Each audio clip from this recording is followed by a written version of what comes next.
Hi friends, the story I have for you is called In the Rainforest. This is by Hunter Reed and illustrated by Alex Chu. What will you see in the rainforest? Let's take a peek. Here are some fluttering butterflies and hopping frogs. Wow, these are beautiful birds. Which one is your favorite? Hello, snoozing sloths, slithering snakes, and sneaky spider monkeys.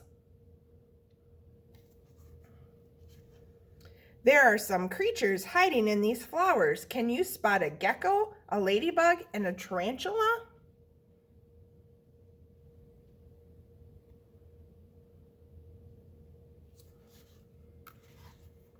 The rainforest is filled with beautiful, colorful creatures.